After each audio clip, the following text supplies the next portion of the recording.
Aquaba, je vous souhaite la bienvenue à la chaîne YouTube École de Sagesse. Mon prénom est Conan, je suis ivoirien. Mon prénom signifie le courage et la force.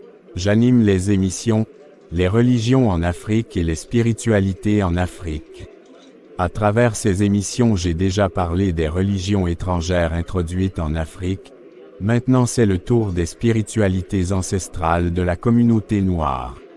Il est important de thématiser ouvertement ces différentes croyances au sein de la communauté noire, pour lutter contre l'abrutissement religieux et l'imposition culturelle des nations étrangères qui ont imposé leur religion aux ancêtres du peuple noir.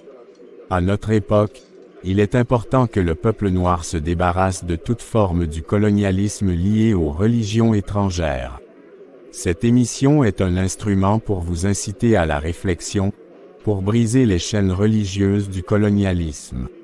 Aujourd'hui, je vais présenter la deuxième partie de quelques caractéristiques du vaudou en me basant sur le point de vue d'une prêtresse au sujet du vaudou. Le vaudou est l'une des spiritualités ancestrales africaines. Le vaudou est originaire du Bénin et est aussi pratiqué ailleurs comme par exemple au Togo, etc.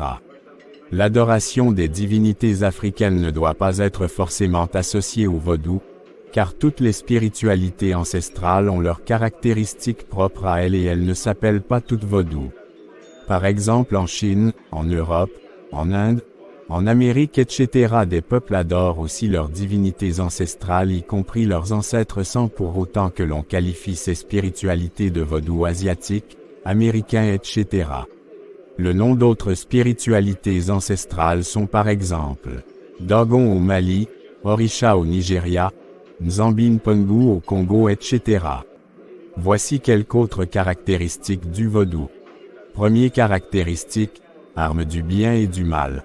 Selon la prêtresse vaudou, les gens confondent le vaudou à la sorcellerie noire, car le vaudou en soi ne fait pas de mal. Les lois du vaudou sont en grande partie identiques à celles des lois de Dieu relatées dans la Bible. Il est à noter que la spiritualité du vaudou est plus ancienne que le christianisme. Comme par exemple, ne pas faire de mal à son prochain, ne pas convoiter la femme ou le mari d'autrui, ne pas tuer son prochain, ne pas comploter contre la vie d'autrui, etc. Dans la spiritualité vaudou, les prêtres travaillent plus avec les objets naturels qu'avec les parties du corps humain. Voici quelques bienfaits que peut procurer le vaudou. Établir la paix intérieure, prier pour la paix entre les humains, procurer le bonheur, etc. Le vaudou est l'adoration des ancêtres et les ancêtres coulent dans notre sang. Alors chacun de nous est un vaudou.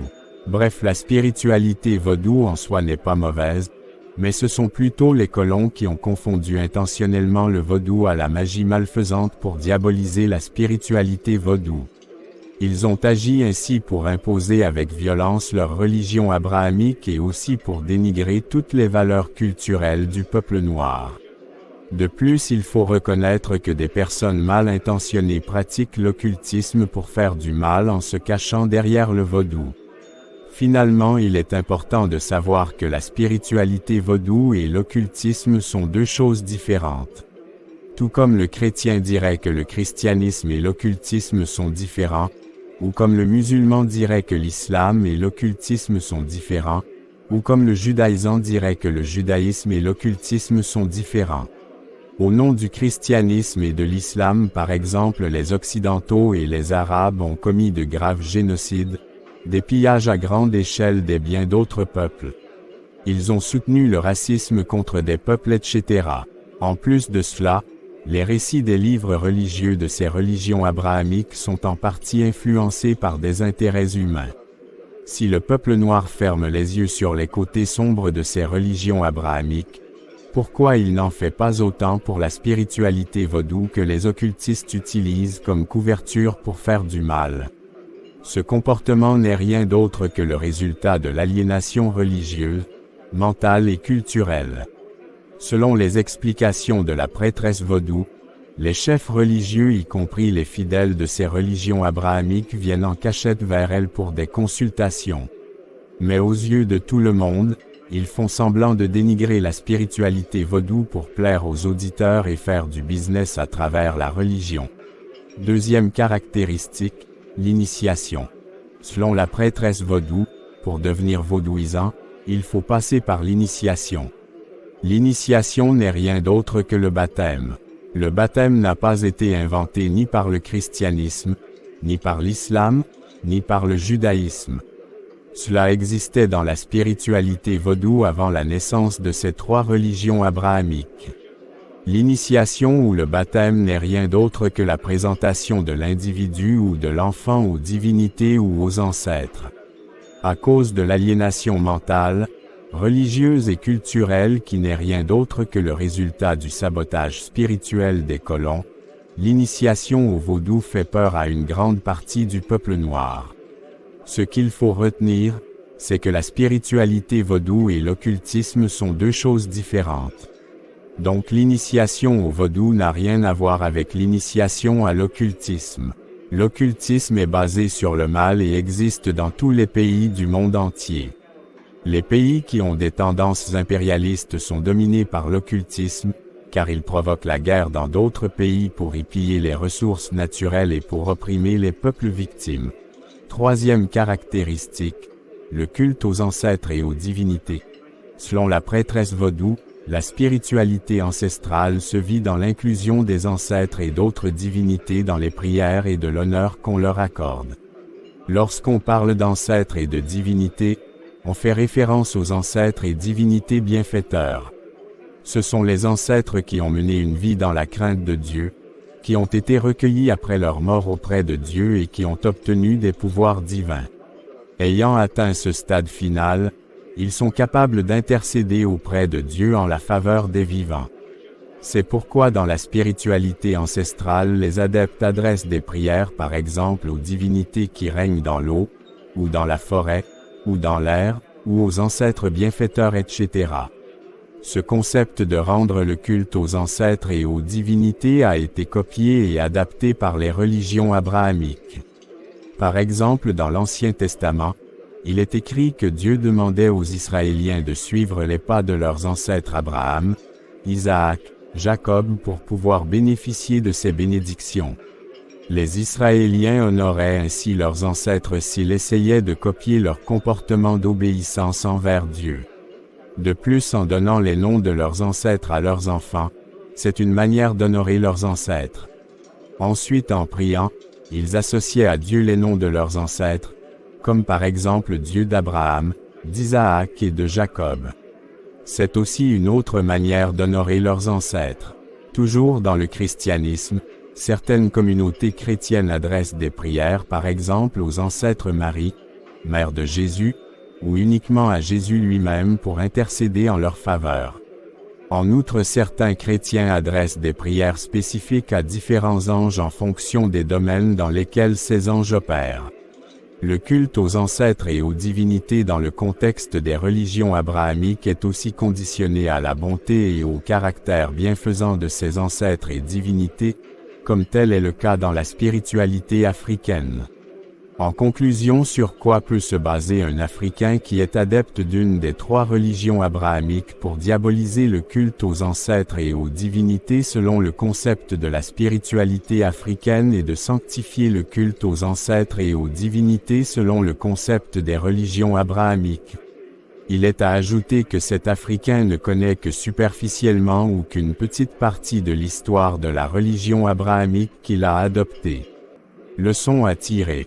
À travers les explications sur quelques trois caractéristiques du vaudou, on constate des ressemblances avec les caractéristiques des religions abrahamiques qui sont l'islam pour les musulmans, le christianisme pour les chrétiens et le judaïsme pour les judaïsants. En conclusion, cette émission apporte de la lumière sur la spiritualité vaudou.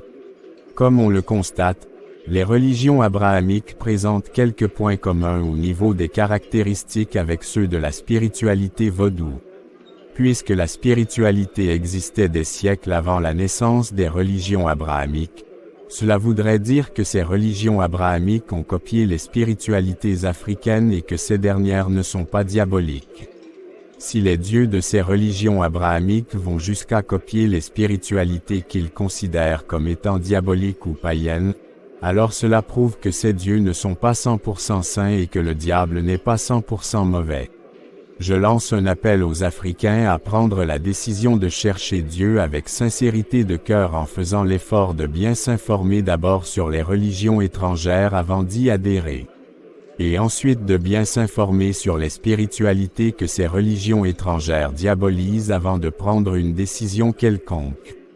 Sans l'esprit de curiosité ou de discernement ou de réflexion, le croyant se laissera facilement manipuler, ou abuser, ou abrutir avec des inventions humaines portant des masques religieux. Les trois peuples, c'est-à-dire les Arabes, les Juifs et les Occidentaux qui sont responsables de la construction des religions abrahamiques, étant à la recherche de leurs propres identités religieuses, ont construit leurs propres dogmes religieux. Ce qui poussa les chefs religieux et politiques de ces trois peuples à modifier la parole de Dieu en fonction de leurs intérêts humains et non en fonction des intérêts de Dieu. Reste à savoir si cet acte est approuvé par Dieu. Seuls les croyants qui aiment la vérité et cherchent le vrai Dieu pourraient se poser des questions suite à ces vérités et changer convenablement leur manière de penser sur Dieu et de l'adorer. Quant aux croyants endoctrinés, ils auront peur de la vérité au lieu de l'aimer, car ils prononcent le nom de Dieu par suivisme et non par conviction. Les religions abrahamiques ne sont pas bonnes pour les Africains, mais plutôt pour les peuples qui les ont construites. Dieu s'est manifesté aux peuples du monde selon leur réalité culturelle pour que chaque peuple puisse mieux comprendre qui est Dieu et le servir de bon cœur.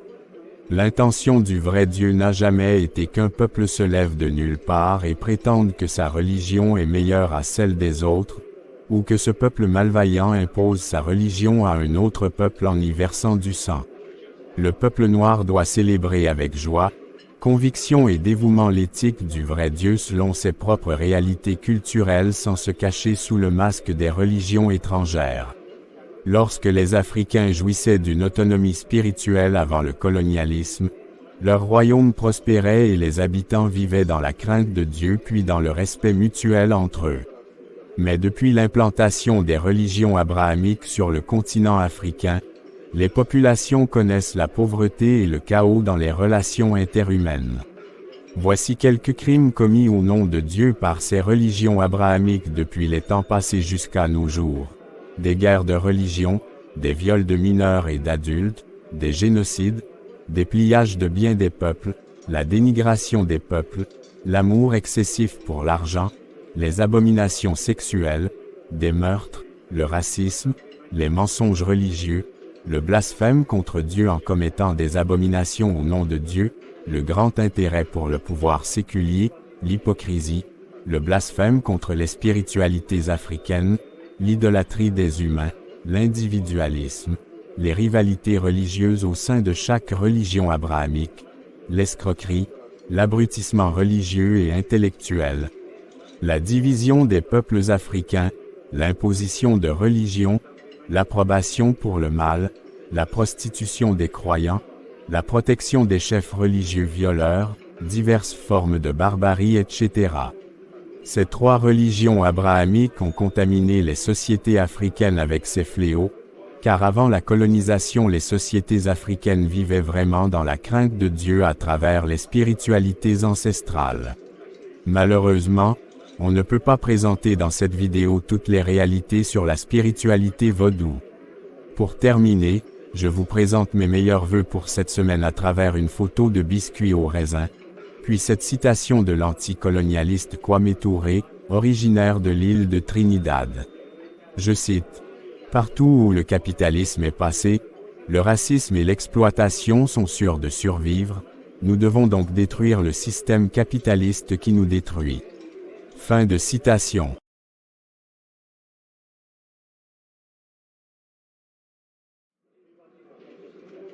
Très chers abonnés, merci pour votre attention et veuillez partager cette vidéo au maximum à vos contacts pour permettre à plusieurs de s'instruire. Choka la Wolo, au revoir.